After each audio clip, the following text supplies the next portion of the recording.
నమస్తే, welcome to పొలిటిన్ health. ఈ మధ్య కాలంలో కొంతమంది పిల్లలు పుట్టుకతోనే డిఫెక్ట్స్తో పుడుతున్నారు. అలాగే చిన్న వయసులోనే రకరకాల వ్యాధుల బారిన పడుతున్నారు. దీనికి కారణం ఏంటి, అసలు ఈ సమస్యను ఎలా పరిష్కరించుకోవాలి అనే విషయాన్ని ప్రకృతి వనం ప్రసాద్ గారిని అడిగి ఇప్పుడు తెలుసుకుందాం. నమస్తే సార్.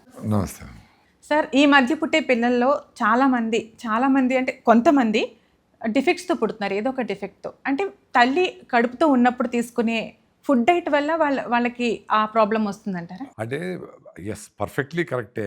ఆమె తీసుకునే ఫుడ్, ఆమె లైఫ్ స్టైలు మీదనే ఆధారపడి ఉంటుంది. ఇప్పుడు healthy mothers can produce healthy babies. ఇప్పుడు వీక్గా ఉండే ఆవుకి స్ట్రాంగ్గా ఉండే దూడ పుట్టదు కదా. పొట్టిగా ఉండే ఆవు పొట్టి దూడే పుడుతుంది, వీక్గా ఉండే ఆవు వీక్గా ఉండే దూడే పుడుతుంది. అసలు ఫుడ్డే పెట్టని వాటికి చాలా వీక్గానే పుడతాయి. ఫుడ్ మెయిన్ మదర్ హెల్త్ని ఆధారపడి పిల్లల ఆరోగ్యం ఉంటుంది. చాలామందికి పిల్లల ఆరోగ్యం బాగాలేదని డాక్టర్ తిరిగిపోతారు. తల్లుల ఆరోగ్యమే బాగలేకుండా ఉండే తల్లులు పెళ్ళిళ్ళు అవుతూ ఉండే వాళ్ళ పిల్లలు అంటూ ఉంటారు. ఎంత ఎంత సింపుల్ లాజిక్ ఇది. ఇప్పుడు తల్లికి 6-7 ఉంది హిమోగ్లోబిన్, ఆమెకి డెఫిషియన్సీ ఉంది, థైరాయిడ్ ప్రాబ్లం ఉంది, ట్యాబ్లెట్ తీసుకుంటా ఉంది, ఏవో జబ్బులన్నీ D3 లేదు, ఏవో ఉన్నాయి. ఒకవేళ షుగర్ బీపీ లేకపోయినా వేరే ఏమో ఇష్యూస్ అన్నీ ఉన్నాయి. వాళ్ళు అవన్నీ కరెక్ట్ చేసుకొని దాన్ని ఇంప్రూవ్ చేసుకొని పెళ్ళి మళ్ళీ చేసుకోవాలి. లేదు పెళ్ళి చేసుకునేసారు, పిల్లలు కానీ ఏదన్నా పోస్ట్పోన్ చేసి బాగా ఫిట్నెస్ కోసం ఇద్దరు కష్టపడి లైఫ్ స్టైల్ మార్చుకొని మళ్ళీ హెల్తీ బేబీ కోసం ట్రై చేయాలి. ఈమె పెళ్ళి అవుతా ఉంది, ప్రెగ్నెన్సీ వస్తూ ఉంది, డాక్టర్ తీరిపోతారు. నీ హిమోగ్లోబిన్ 6 ఉంది, so folic acid, zinc, iron, C vitamin, calcium అన్ని తినాలా అని టాబ్లెట్తో బిడ్డను పెంచుతారు. మంచి భూమిలో వేసిన పేడెరువు, ఆవుల పెంట, ఈ గొర్రెల పెంట, జనుము జీలగ ఇట్లా వేసిన సాయిల్లో వచ్చిన ఆరోగ్యకరంగా ఉండే ఆహారాన్ని తింటే ఎట్లుంటుంది, అవి ఎంత ఆరోగ్యంగా ఉంటాయి. ఇప్పుడు యూరియా, DAP వేసి పెంచిన పంటలు ఎట్లుంటాయి.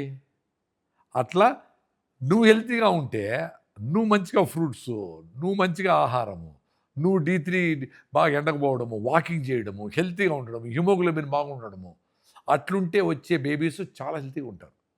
మనం యూరియా, DAP వేసిన పెంచిన పంటల్లాగా పిల్లల్ని ప్రెగ్నెన్సీ వచ్చినాక జింకు మాత్రలు వేస్తే వాళ్ళు కూడా 4 కిలోలు పెరుగుతారు. యూరియా బిడ్డలు వాళ్ళు కూడా జింక్ బిడ్డలు, ఫోలిక్ యాసిడ్ బిడ్డలు, నాట్ నార్మల్ పీపుల్. సో వాళ్ళు నార్మల్గా డెలివరీ కూడా కారు. చాలామందికి శక్తి లేదు, నార్మల్ డెలివరీ చేసేంత శక్తి కూడా ఉండదు చాలామందికి. అందుకని అందరికి సిజేరియన్లే, డయాబెటీస్. సో నార్మల్ డెలివరీ అయితే వచ్చే పిల్లలకు ఉండే మంచి బ్యాక్టీరియా, వాళ్ళు ఫస్ట్ ఆ గాలి పీల్చుకున్నప్పుడు వచ్చే మంచి బ్యాక్టీరియా, నార్మల్ డెలివరీ వచ్చే బ్యూటీ అంతా ఇన్ని బుక్కులు ఉన్నాయి, అవన్నీ పోయినాయి పిల్లవాడికి. వాడికి హెల్తీ బేబీ కాదు కదా, because mother is not healthy. So వాడికి ఇంకా పుట్టినప్పటి నుంచి తల్లిపాలు లేవు. ఇదెంత డేంజరు, తల్లిపాలు లేవు. ఆ తల్లిపాలు లేని దానికి డబ్బా పాలు పడతా ఉన్నారు. సో వాడి హెల్త్ అక్కడ దెబ్బతినే డబ్బా పాలతో.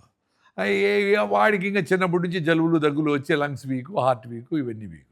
ఇది కాక మళ్ళీ వాడి బర్త్డేకి కేకులు కట్ చేసి కేకులు అడి తినిపించి షుగర్లు, కేకులు, చాక్లెట్లు పెడుతుంది. వాడు ఒబీస్ అయిపోయా. వాడు పింగ్విన్ లాగా ఇట్లా నడిచి ఇంతలా ఉంటాడు, శక్తి లేదు వాడికి.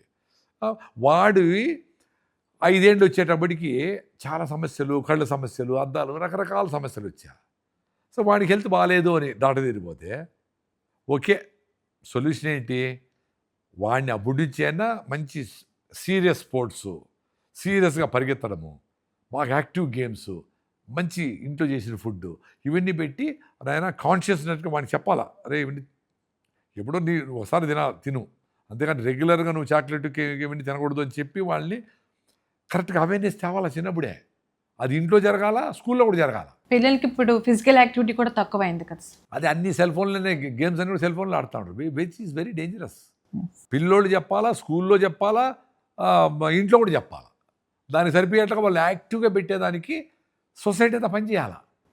ఖోఖో ఆడిపించాలా, బాస్కెట్బాల్ ఆడాలా, ఉత్త క్రికెట్కే జీవితం అంతా పెట్టేయకూడదు. చాలా యాక్టివ్ గేమ్స్, కబడ్డీ ఆడాలి, విలేజ్ గేమ్స్ చాలా ఉన్నాయి, బాగా పరిగెత్తాడేటివి, ఇట్లా అట్లా అవన్నీ ఆడిపియాలా. అప్పుడు వాడికి హార్ట్, లంగ్స్ కొట్టుకొని నేచర్లో ఉండి, ఎండలో ఉండి, వాడి గట్ మైక్రోబ్ ఇంప్రూవ్ అయ్యి రైట్ ఫుడ్ తిని వాడు హెల్తీగా ఉంటాడు. మళ్ళా హెల్తీగా అయ్యేదానికి కూడా ఛాన్స్ ఉంది. ఎంతసేపు మనం ట్యాబ్లెట్తో రిపేర్ చేయాలనుకునే ప్రాబ్లమ్స్ ఇవన్నీ. సో ట్యాబ్లెట్ వేసినప్పుడు మీకు కాల్షియం కనపడవచ్చు, ఐరన్ కనపడవచ్చు బ్లడ్లో, కానీ నీ గట్లో నుంచి B12 రావడము, నీ ఎముకల మూలక నుంచి కాల్షియం తయారు కావడం కాకపోతే ఈ బయట నుంచి ఎక్స్టర్నల్గా ఇచ్చే కాల్షియము మీకు పనిచేయదు.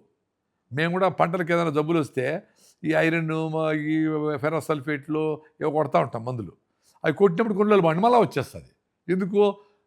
ఆ మొక్కకు రావాల్సిన స్ట్రెంగ్త్ భూమి మట్టిలో నుంచి రావాలి. మట్టి బాగాలేకపోతే నువ్వు ఇచ్చేటివి టెంపరరీ. నీ బాడీనే తయారు చేసుకునే శక్తిని వదిలిపెట్టి నువ్వు మాత్రలు వేస్తే టెంపరరీ. అది తెలుసుకొని లైఫ్ స్టైల్ మార్చుకోండి. హెల్తీగా ఉండండి. హెల్తీగా ఉండి మ్యారేజ్ చేసుకుంటే పిల్లలు కూడా హెల్తీగా పుడతారు. Thank you sir. Thank you. నమస్తే.